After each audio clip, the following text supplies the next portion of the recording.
Hey guys, how's it going? It's Kara here with another Guardian Tales video, and in today's video we're going to be talking about Arena.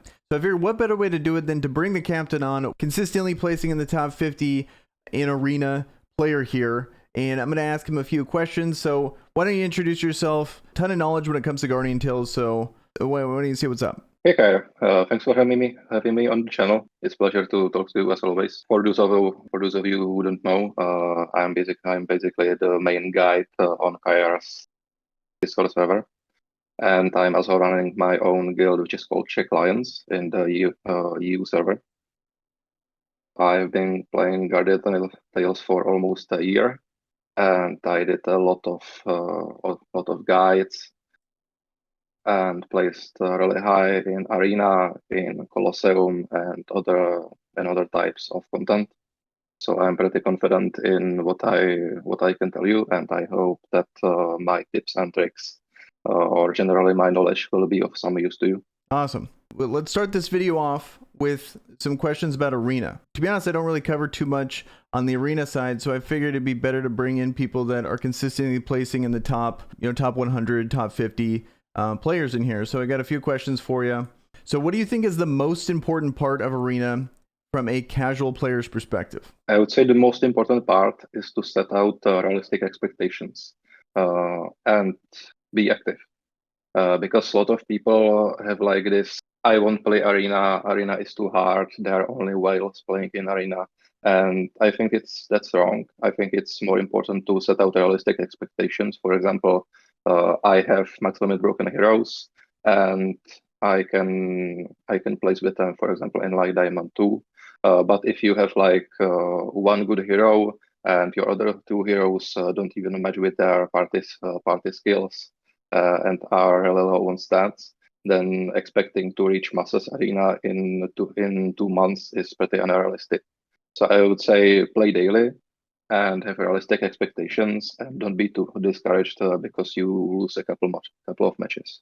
I think that's good advice. I think also I really like how they do the reward system in Arena, where yes, you get a significant benefit for placing like top 1, top 2, and then but it pretty much the difference between even all the way down to Platinum 3 versus Masters is really not that big of a difference in the grand scheme of things, based on it when you see how loaded people are in Master tier versus how much easier it is in like Platinum. So I think they have a pretty fair system there. It's going to take a bit to start actually breaking out of bronze, silver, and gold to be able to even get to that point. So I think that's a good point.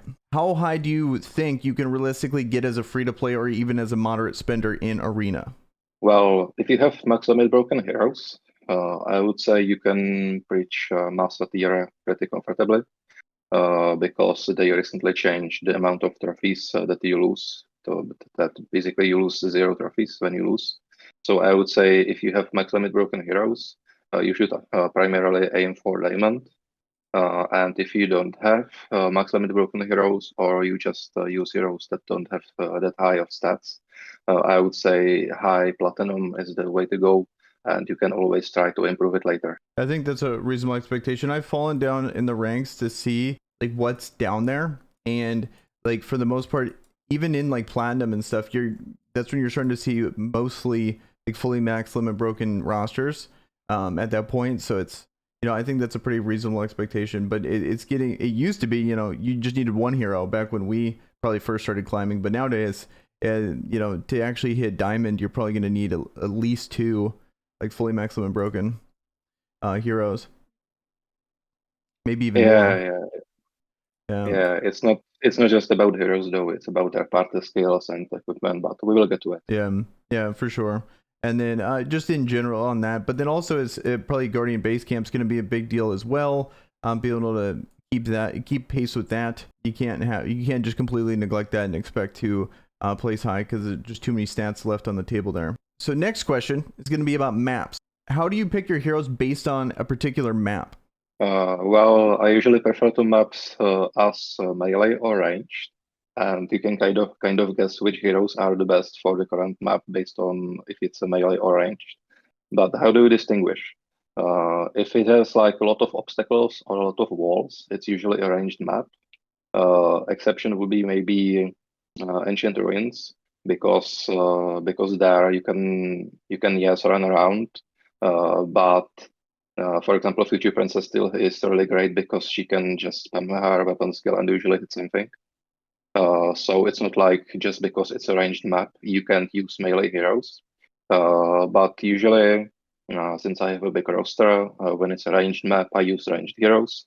When it's a melee map, I use a lot of melee heroes. And if for some reason I, for example, only have melee heroes and it's a ranged map, I would at least try to pick heroes that can either attack over walls, like Lane with her breath attack, or Lilith, or that can realistically chain your opponent in a matter of few chains, few skills. So you can just run around and try to use your weapon skill to outdamage them. That's kind of how I break it up too. I just think either am I gonna make a range team or am I gonna make a melee team? Usually, I always have some kind of defense guy on my team as well. Like what do you think of that? Like usually, I have like either a 40% HP buff or a defensive buff on there, at least one, and then the rest of it will be pure damage party buffs for the most part, whether it be ranged or melee. I would say it's important to balance out offense and defense Mm-hmm. because when you have like super offensive teams, when you run into a hero that has a lot of defense, they can just shred your whole team. If it's like a melee map, especially if you have a hyper offensive range team, the moment you run into Future Princess or someone like that, they will just shred you because they have a lot of HP and they Mm-hmm. can kill you faster than you can kill them. But on the other hand, if you play like three tanks, I would say it's the opposite side of the spectrum. And it's like, yeah, it's nice to grab boxes and generally not care about what your opponent does. But at the same time, you cannot really apply much pressure to them.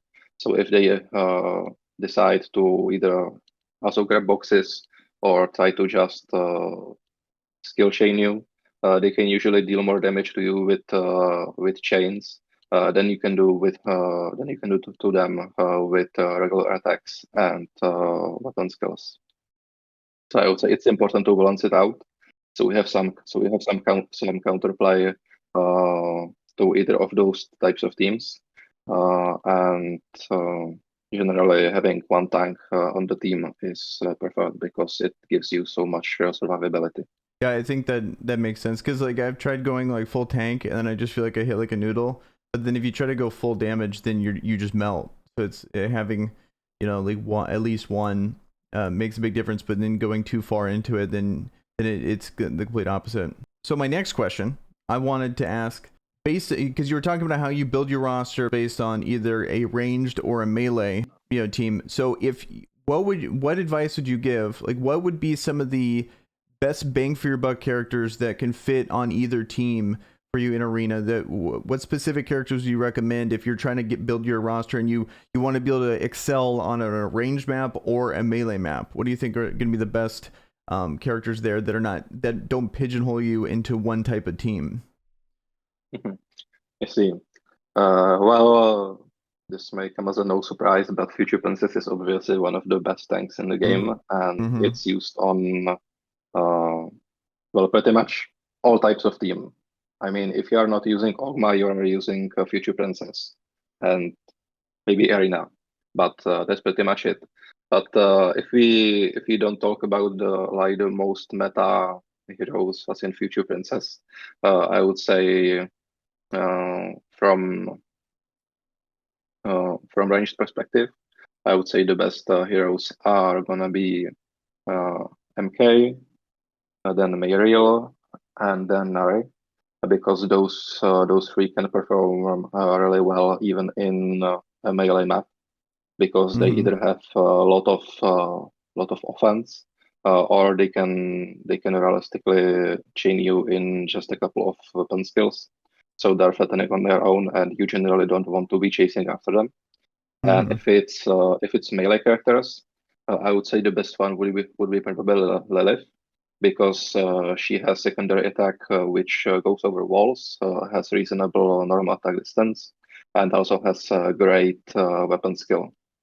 And Mm-hmm. I would say For other melee characters, again, it depends on the map. But if we are saying like it's a ranged map, mm, I would say maybe Lyn is also a good pick. Well, assuming that your opponent doesn't have injury negate cards, because her secondary attack has really long life range, and it does a lot of damage. So that's also an option. And Mhm. other than that, no other heroes really come to mind. Maybe Arena with her first attack, Mhm. or someone like that. But I would say that's pretty much it. If you're using like a buff on ranged map, you generally need to chase after your opponents, and it's really hard to land their attacks. So I would say these few heroes are good on either map. I think those are good picks. Like those seem to have good success on ranged or like the melee maps where it's just essentially just a big stat check. I guess to follow up with that, now those are kind of like the budget picks. What would you say the best picks are for each map? So like, what would be like the best melee characters or the best range characters? Well, it's when you look into top 100, it's pretty much everyone is using Future Princess, Lilith, and either Sophie or Arena. I would say it's important to balance out your team the way that you can are not just playing rock paper scissors. Is that I see a lot of people just playing basic light and dark, but the moment you run into a counter matchup, it's basically an auto loss, or it's really hard to win it. So I Mm-hmm. would say uh, great characters other than just I would say the main elemental roster of light, basic, and dark. I would say Lyn is a great character. I've seen some people talking about how she's outclassed or how she's not used anymore, but I use her pretty consistently, and she's really great. It all comes down to how you play her. I would say another great melee character. It's kind of a niche pick. I've seen some people using Eugene, and you are using her mainly for your chain skill. It's more like you Mm-hmm. are running around. She got a buff recently, so she's not just a meme. So I would say Eugene is, at least on some maps, generally a good pick. But again, she's light, so I'm not sure if it really counts, because Mm-hmm. the moment you run to someone who's basic, you lose. Yeah. Who else would I recommend? Maybe Swimsuit User. I've tried using her. I placed like top 40 when she was first released, and she's kind of a meme character, whereas she's really good against uh, ranged heroes and a lot of melee heroes, but she struggles really hard against tanks. Mm-hmm. So I since she think she's doesn't have, probably struggling hard in this meta. Then it feels like it's Tank City yeah, now with Arena and Future Princess. yeah, I don't really see many people use her anymore, and it's a shame Mm-hmm. because she's such a fun unit to use, Oh yeah, for sure. you have a lot of potential to outplay your opponents because again, if you have a user and you go against a range team, it's just beauty to watch because they are just running to run away, and you are like, nope, Mm-hmm. I'm gonna kill you. Uh, and as from Earth, well, there aren't really like any melee Earth heroes.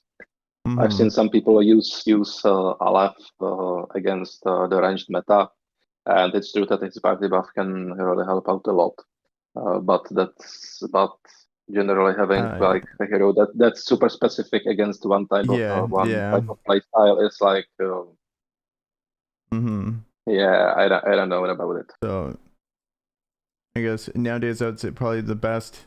But so were you thinking like Future Princess, Arena, Lilith, Lilith, Beth and then maybe, although uh, she's a bit outclassed by I think it's just the cycle. Like people are one that rock paper scissors between yeah, it's pretty much the same roster mhm. all year long. It's just that a hero that fits into this type of element can change, but it's pretty much all the same. I would say Future Princess, Lilith, and either Sophie or newly added Arena. These are like the top used picks. But if you don't, but yeah, other than that, I would say there are a few other heroes which I just said, but that's pretty much it. Yeah. Okay, and so now that we got the melee out of the way, what about the ranged? I think we talked a decent amount of the range, but I think probably if I had to guess, MK99 and Mayriel for sure. And then what are some of the other range units that are some of the best? I would say definitely Nari. She recently got a damage buff, so she's actually really threatening, and her defenses aren't that bad either. So what I've been doing is that I've put Max Limit Broken Mud Panda Brooch on her, and she's like really tanky. And since she has such a really high offense, she can just melt in ranged maps. So Nari is definitely a good pick. Even after all this time, she's still a really meta unit. So it's not like you need to change your heroes every 2 months because there are some picks that you can use either even after a long time. I would say also Noxia on some maps is really good because you can just it just if it's a map like Ancient Ruins, it's like good luck trying to catch her. It's like Noxia Playground.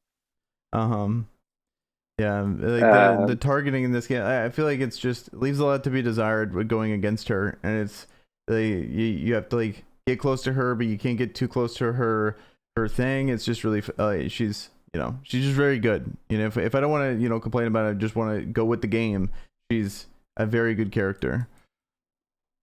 Yeah, and other than that,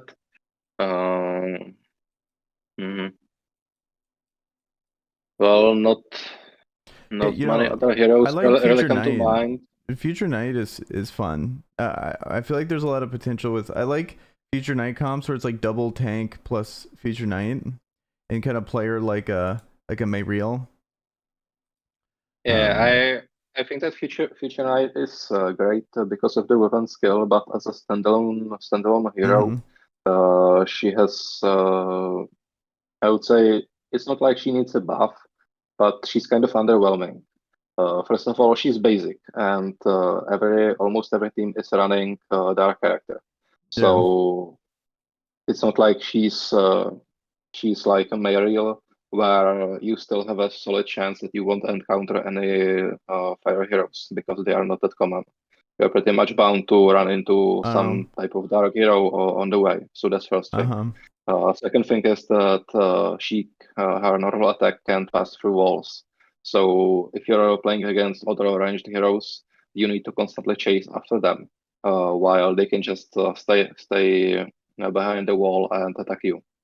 So I would say, yeah, and also her defense isn't that great. I would say, yeah, she's good. She's a good pick because of her party buff, but as a standalone unit, she's not that good. Also, I would say like super specific picks like Garam or Bianca. These might be good, but you need to realize that for example, if you are playing like Garam, that you're pretty much putting all of your resources into one hero, and the moment you lose him, you are at a disadvantage the rest of the match. So if they can 1v1 you with their normal hero, it's pretty much good luck trying to win it because your main damage dealer and your main hero, which you are trying to get to kill other heroes, is dead. So I would say playing like Splitwise or any of the element specific heroes is kind of risky because you are putting a lot of effort into making one or two heroes viable, and the moment you lose them, you can do much of a comeback with the rest of your roster. Now that we got the heroes out of the way, let's talk about equipment. What do you think some of the best equipment are in like for arena? And how to break it. Let's talk about it from a rarity perspective. Like, give me your best, like quickly. Let's not break it down too much. Let's talk about just from a rarity perspective. Give me your best free to play accessory, and then go up or what is it? Unique? What is it called? Yeah, it's unique. yeah, unique, legendary, and epic, right? So give Uh, me. well, well, yeah. Well, fortunately, there isn't like too much to talk about because they haven't added new accessories since forever. So it's Mhm. pretty much easy to tell you. I would say it just depends on if you are using a melee hero or a ranged hero, and if you are running a super hyper offensive or super defensive team. I would say generally it's a good idea to put defensive accessories on your heroes because your attack is only affected by your party skills, whereas your toughness is tripled because you have triple HP in arena. So pretty much Mhm. every point you put into toughness is tripled, whereas if you use something like a sharpshooter, it's like nice having that extra bit of offense, but you are losing out effectively, for example, half of your extra half, 50% of your life because of it. So Mhm. I would say the best accessories, if you are running a balanced or defensive team, those would be Golden Pocket Watch as a free star. If you're running an offensive accessory, I would say the Great Earring is the way to go because it doesn't necessarily sacrifice too much defense. Then exclusive accessories. I would say, uh, well, as a defensive accessory, the great pick is the Black Crown Ring. It doesn't have weapons collision speed, at least I believe. So it's more It like does. It does. It has 6. it does, yeah, 6%. Yeah. Yeah, it's not that much. So it's more like to use it on your tanks or heroes that don't care that much about their weapon skill. But other than that, it's a fantastic accessory for a lot of defense. I think it's like And really good for Agma. Would be a good example for a Black yeah, Crown Ring user. and there aren't really many great four-star accessories for offense. I would say maybe Ocean Earring if you are playing like Gabriel or something like that.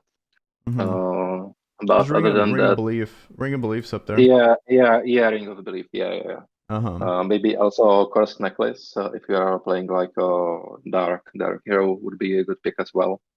But there aren't And many like offensive yeah, if accessories in that category. you can snowball. Does it carry over the 10% on kill? Does it carry over to the next round? I'm not entirely sure.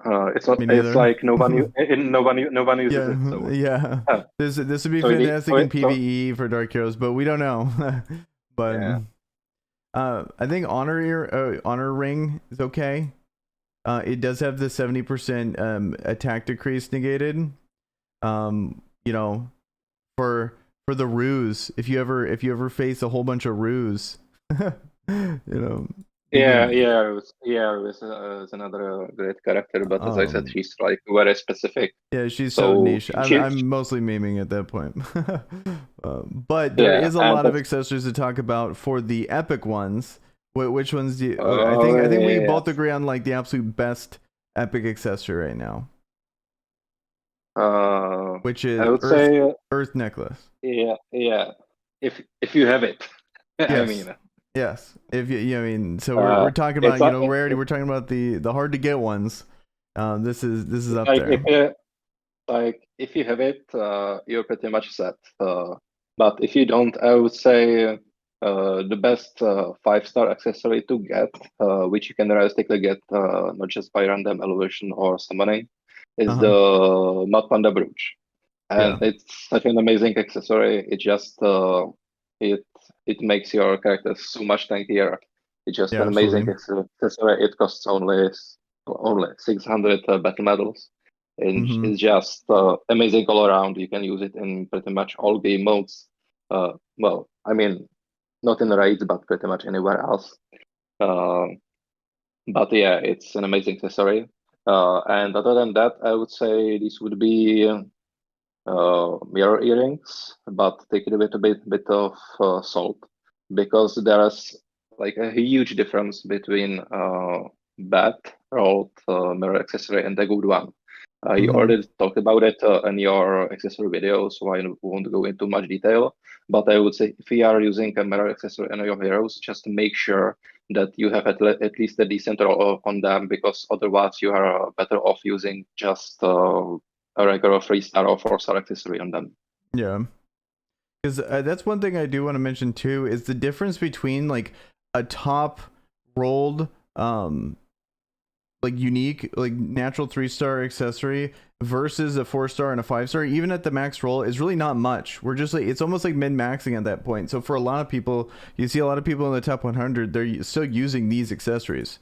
So it's just it's kind of interesting that they allow, you know, like yes, the 4-star and the 5-star are significantly better, but the cost of benefit, you're still getting a very good accessory in the natural, you know, 3-star category. So it's like I wouldn't feel too discouraged. It takes a long time to actually get to the point where you know you would have to fully max limit break your 4-star accessories for them to be anywhere like better than your natural 3-star ones that you max limit broke super easily, let alone the 5-star ones, you know. And so I think the big benefit though of the 5-star too is that there's other stats that you just can't get on the natural 3-star ones, but just stat for stat wise, like defense wise and stuff, are very similar.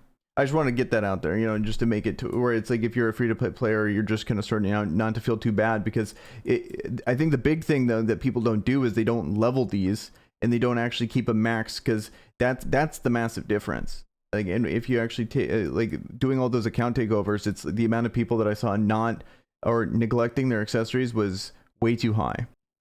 Yeah, it's unfortunate. I see it all the time, and it's like I would say it's no shame to use 3-star or 4-star accessories. They are just so good, and Yeah, I still use a you ton of can them. work on, yeah, you can work on your 5-star accessories later on, and you can use them later.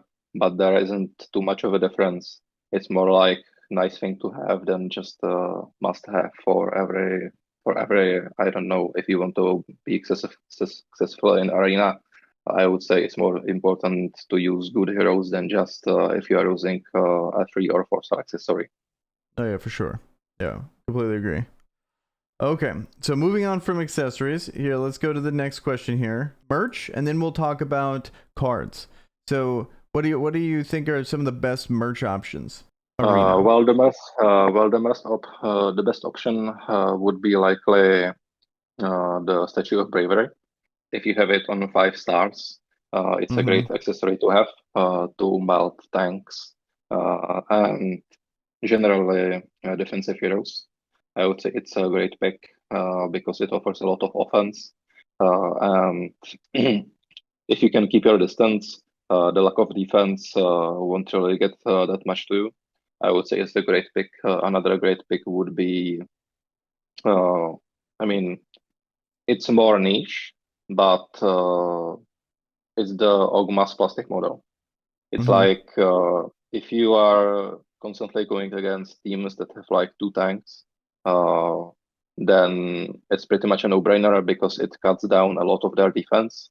So it's like having Lilith's secondary attack constantly on them. So it's super Mm-hmm. easy to shred them. A lot of tanks rely just to having a lot of defense and just out damaging you in the long run. When you have this, it's much easier to deal damage to them with weapon skills, with normal attacks. So I would say it's a great pick for arena in general. Another good pick would be if you are playing a hero that relies a lot on their weapon skill to have the Mirror Cushion. Mm-hmm. And the last pick would be probably the elemental accessories. Yeah, I like that they merged especially the free to play style merch and the natural 2-star accessories in the chain are like you don't need to level them up to get the damage portion. You need to level them up to get the survivability, which is kind of nice. Yeah, I would say maybe one last pick, just to get it out there, so it's not like people say I forgot. Uh, a great pick would be also the Little Princess figurine on your tanks, but Mm-hmm. you can use it, but you need to be aware that you need to pretty much min-max all of your equipment to use it effectively, because Mm-hmm. it relies really heavily on having maxed out skill damage on all of your accessory, shield, weapon. So you can use it, but if you want to use it effectively and be the better than any other of the merchandise I just mentioned, you need to really min-max your hero. So it's like a really end game merge. So I wouldn't recommend it to anyone other than either whales or people who have like min-maxed completely their hero. Yeah, that makes sense. Okay, so I think that answers that question. So now let's go with cards. I feel like there's a few options in cards. There's a couple niche ones here, but let's talk about them. First off, you need Injury Negate. Lin is still really prevalent, so having at least one hero with Injury Negate is a really good option, especially if you're running like a range team. It's super important to have some counterplay to Lin because she's super good against ranged heroes. So at least one hero with Injury Negate. Also, it's not like Injury Negate is only used for Lin. You can use it to negate the first part of the Future Princess chain skill. Yeah. And you can use it to negate also Lilith secondary attack skill. So it's not like she's just an anti-Lin card. It's useful in general. Yeah. You may run into matches where you don't use it at all, but it's not. It's when you go I've against liked it. someone like that, it's. Oh, I was gonna say I just like it on Future Princess. Like when I would see a lot of Lins, I'd throw it on Future Princess because it would help against Lin, but then it would also help in the mirror against Future Princess. So it's like we're trading weapon skills. I won't have to worry about the injury damage. But you know, it's just a solid card you can throw on anyone that whoever you're gonna be like you think is gonna face and you're gonna try to beat Lin with, because I think it's really good and it's useful more than just for Lin. Other than that, I would say if you want to use, if you want to make your heroes tankier, go for defense. HP is nice, but there currently isn't HP plus 7% card, so it's better to have. Defense in general. So I would say if it's offensive hero, I would say either both attack cards or both defense, depending on how passively or how aggressively you want to play. But generally, you can go wrong with extra defense, especially on melee heroes. Yeah, that makes sense. It scales better with, you know, because we're getting our HP tripled, so it's gonna go a long way. Yeah. Okay. I think that answers cards there. Yeah, let's look at. Okay, so the next question for you is: how would you build an arena team if you can choose any hero? Well, I would probably build a team that has general party buffs that benefit each other. So if I want to build a range team, I would use, for example, Nari, Noxia, and then MK, because all of them benefit from their respective party skills. It's nice to have like Ogma in there or something like that.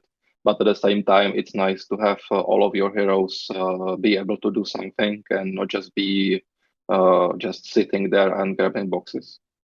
As for melee comps, I would say I would pick either Future Princess, Ogma, or Arena, and then two offensive heroes. Or if you really want to, you can use another tank, which is like off meta. For example, like Marina on some maps is a really good pick, and also is really good against the popular fire heroes. But generally, you need to have at least one tank and one damage dealer in there. And as for positioning, you need to position your heroes in the way that, for example, when you have like the classic rock paper scissors team, which means light, basic, and dark. First off, you need to start with one element. Then you need to put a counter. Then you need to put a counter element to the counter element of your first hero there.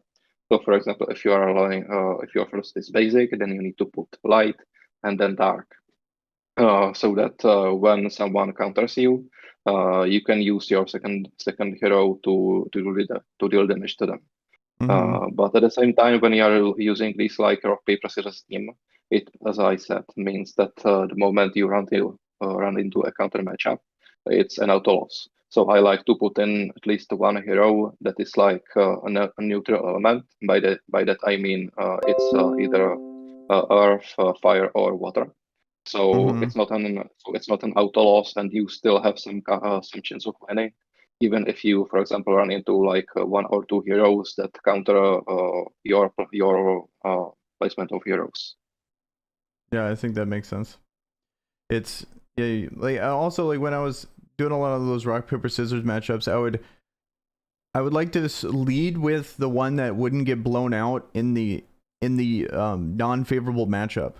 So it'd be like like let's say it's like there's a whole bunch of Arena, Future Princess, and Lilith. It's like I wouldn't want to, like I'm not too familiar with that matchup, but like let's say Future Princess loses super hard one way, but wins, like can still compete against the one that she's not favored in. I would want to lead with that character kind of thing. So you're not down one hero. Just like If right off the you rib, yeah. Yeah, exactly. Yeah, I think that's a good way to build them. Just makes sense. Just kind of keep them in the same synergy based on if you have like if your tank's Noxia, she's ranged, so build her around with other ranged people, so all three people are getting the party buffs. So or if you're going melee, you get a whole bunch of you get a melee tank in there too, and then also positioning of Yeah, your team really matters too. So I think that's really important and should help people out there. Next question would be: how do you usually start off a match? What are you thinking? What is your thought process right off the start of a match? Well, first off, I need to identify the enemy team for threats. So if I am facing like a neutral element, or again it depends. It might get a bit specific here, but if it's like a tank like Ogma, their only purpose is to grab boxes. So my main concern is to not give them too much of an advantage in the early game. So I try to stay on the offensive so they can just casually grab boxes and get away with it. Uh, if it's like a hero that's super offensive, I generally try to either kill them outright or just try to run around and not take too much damage and try to get them with my skills. I would say the most important part is the first few seconds, where you determine first how strong the hero is. You can tell it pretty much right off the bat. If it's not a hero that has like shield on start, you can pretty much determine on, yeah, he's a whale, or no, he's the same player as me, so I can reasonably win. And that depends on how you want to proceed with your matches. If he's like super stacked, you generally want to run away and try to outplay him. If he's like the same level as you, you can still do that, but you can also stay in and try to do some damage to him. So that's first part. Mm-hmm. And second part is that you need to watch out for threats in the back. So for example, if I lead with Ogma, and I face against a neutral hero, and the second hero is like an Nari, and I have no counterplay to Nare in the rest of my team. It means that I need to conserve my Ogma, which means preferably just to run around and instead of grabbing boxes, just try to stay into the defensive and try to get your opponent with weapon skills. So I have some counterplay for the Nare because if I lose that one hero, which is my answer to the enemy threat, it's pretty much a game over. So you also need to watch out if the enemy has like a hero that you can't counter unless you preserve your specific hero. So you need to also watch out for that. Not treating the beginning of the match like super seriously is going to sit you on the back foot the whole way through. So makes sense that you want to have like a good game plan and really commit to it right off the bat. Well, I think those are some good tips here, but just to end it off really quick, I got a fun question for you. What is your favorite? Like what is your a few favorite to play arena characters? They might not be the best heroes, but what are the most fun to play arena heroes in? When you're going through it. Uh, well, I've had so much fun playing as Lynn. So it's also nice that she's a really good character. But I That would works say out. Lynn is super fun to play, especially against ranged heroes and other comps. She's like super fun to play. I would say also swimsuit user is really fun to play just because it's like, Mm-hmm. hey, you're a Beyblade. It's it's really fun. Uh, and I would say there is nothing more boring than just right clicking, and I would say generally heroes that at least require some kind of skill. It's just not just a skill check or rather a stat check. I would say those would be my favorite picks. Solin, Yuze, and I haven't really used much other heroes like Marina or as I mentioned earlier, the Eugene. But this would be also really fun picks if you want to use them, go ahead. It's not like they are super good, but they are super fun to play. Mm-hmm. Yeah, I agree. Eugene was definitely fun to play, even though I ended up hero resetting her, but she was definitely fun for arena. It'd be nice to play her now, see how good she is with the new buff. But yeah, like another fun one for me. Yeah, I think Future Knight's a lot of fun. For some reason, like the yeah, minigun, I just think it's really fun. yeah. It comes down to people preference. Uh, if you are okay with just using Ogma and just grabbing boxes, Oh then yeah, sure, go ahead. that's probably the So it worst. Like the double Agma mirror, by far the most boring part of any arena match. yeah. Ooh, another one that's fun is Vishuvac. Have you played any of that? Like, I'm building that fire team, and I put her in the training room, and her Yeah, auto is yeah, really cool. You can like yeah. dodge them. Vishuvek, and when we are saying Vishuvek, we can also include Scintilla. I would say this would be also fun to play because you have this outplay potential. But at the same time, the moment you are using Vishuvek and Scintilla, you are basically saying to your opponent, "I think I'm better than you. I'm going to outplay you." So, so it's kind of if it's not your first time playing against Wish, you can pretty much expect that they will try to outplay you. So if you just time your skills off, so you're not super easy to read, it's pretty easy to win against them. So it's like Uh-huh. yeah, they're fun to play, but you need to watch out for heroes rather for players who know what they're doing. Uh-huh. Yeah, for sure. Yeah, it's like they have like I find myself with Vish like wanting to go for the outplay instead of just the obvious play. It's like I'll run away from a thing like okay, now I need an auto to dodge versus I could just stay on him and kill him because I want the cool outplay. I agree. Well, this was fun. I think I'm gonna wrap it up here. Is there anything else you'd like to close out with before we go? Maybe one last thing is that some people ask me if it's worth to build heroes only for arena use. I would say no, because if you are free to play, you should focus mainly on heroes that you can use in other types of game as well. So while Arena is nice, she's not necessarily going to help you much in other types of content. Like, for example, Mm-hmm. yeah, you can use her in Colosseum, but I would say generally you should prefer heroes that are good in other types of content as well, and not just spend gems on heroes that are only for Arena. Because since they changed it that Arena is only every 2 weeks, if you spend like 47,000 gems on one hero to get them, it will take you like 2 years to get back that investment. Yeah, that's So a it's depressing like way to put it, but yes, you know, so, and so it's so like so it's like yeah, it's important to have like for example one hero that is really good in arena, but otherwise you shouldn't feel too bad about not constantly summoning new meta heroes because uh, you're not gonna get that investment back very soon. It's more like nice to have, and if you're mhm. trying to fill your roster, it's nice to have. But arena isn't as you said, there isn't much of a difference between like platinum and master tier. So the moment you may get back your investment for all three heroes that you invested in, it may be the end of the game and the servers are down. So you need to keep it in Yeah. mind. Yeah. So I think that's a great point. I think that will help out the free to play people. But all right, guys. Well, we're gonna end it here. Yeah, thank you for having me, and talk to you later. Bye. Uh, and you guys have a good one. Peace.